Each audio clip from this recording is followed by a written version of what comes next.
In 2016, a remastered version of Batman Arkham Asylum and Arkham City released under the Return to Arkham bundle, and so I want to review these games and see if they're good games and they hold up by today's standards. It'll be a two-part review covering both games, and I may make two more for the other games in the series. So get strapped in, my friends, as we visit Arkham Asylum, go toe-to-toe with the Joker and stop any other threats to Gotham City.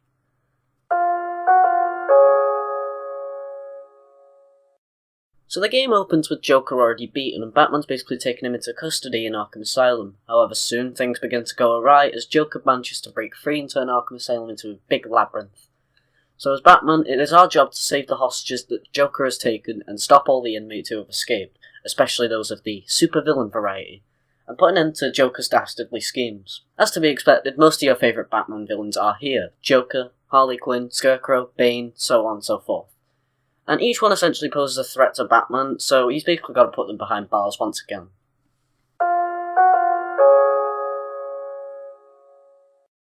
This game plays very well, whether it be Batman's mobility, gadgets, or fighting moves. It feels good to control. Batman, while feeling clunky moving around, when engaging an enemy, he feels great.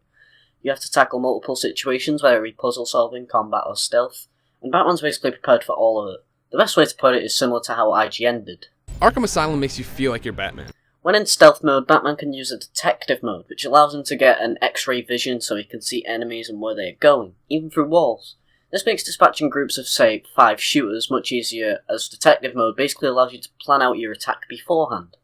I really like this because it makes Batman feel like a predator hunting for prey, sneaking up on them and eliminating them, and you can even dangle enemies to scare the others. However, if you get caught, the guns will basically rip through you, so you have to basically stick to the shadows. However, that does not mean you can't approach the enemy, as I did that many times throughout my playthrough. So the combat in this game is very simplistic. You press X, at least on Xbox anyway, to hit, you press Y to counter, and most of the time this will be how you deal with 90% of enemies. And once they are on the ground, you can use RT and Y to finish them off.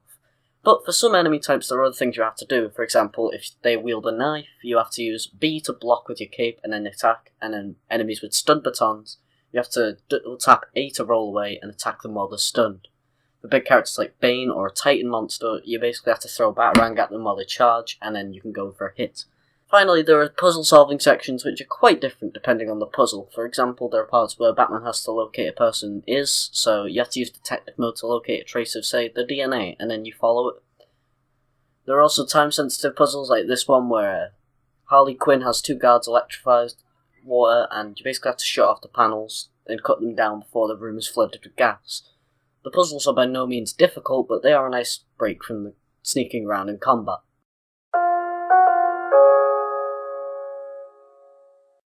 So I decided to do presentation afterwards, since I believe that the gameplay is more important. That being said, the presentation is still important, even for this type of game, and, well, it is well presented. The game has a very dark tone, which I guess is to be expected from a game in 2009, but it does make sense for the game overall.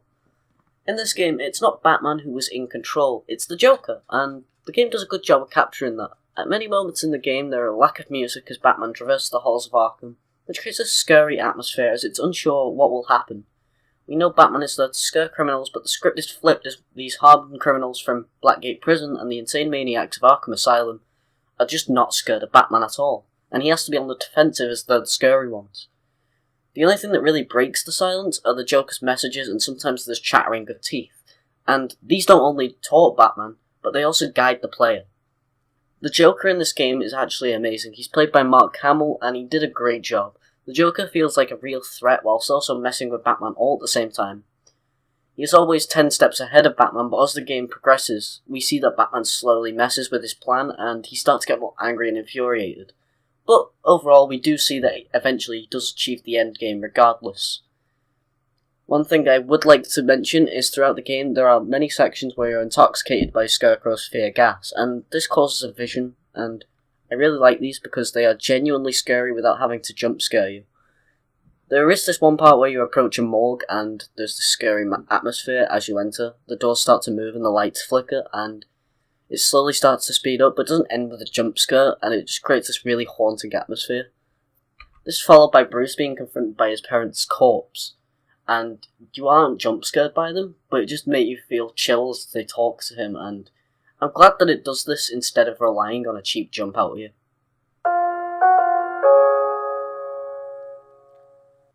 So Joker has taken the Titan formula. All of Batman's biggest villains have been defeated, including a drugged-up Poison Ivy, and all that's left is the Joker.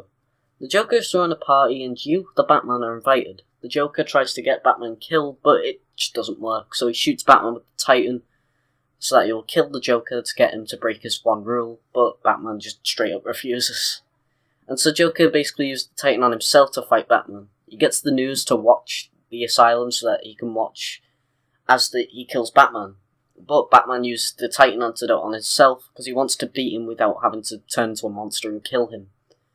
So this basically means Batman can't kill him through, well, not kill him, but, beat him through conventional means. So he has to use explosive gel on his fists, and basically gives him an explosive knockout punch to the head. Falcon Punch! Anyways, it ends with everyone back at Arkham Asylum, and Batman has to go and stop Two-Face everywhere else. Well, not everywhere, but elsewhere.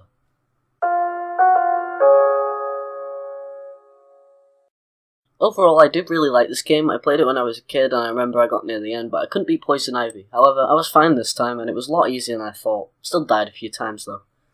This game is by no means long, only a few hours long, and it would probably be shorter if I wasn't just casually strolling around. The story is good, and while Batman's general movement is quite clunky, however, when against enemies, it does feel fine, and it's easy to grasp.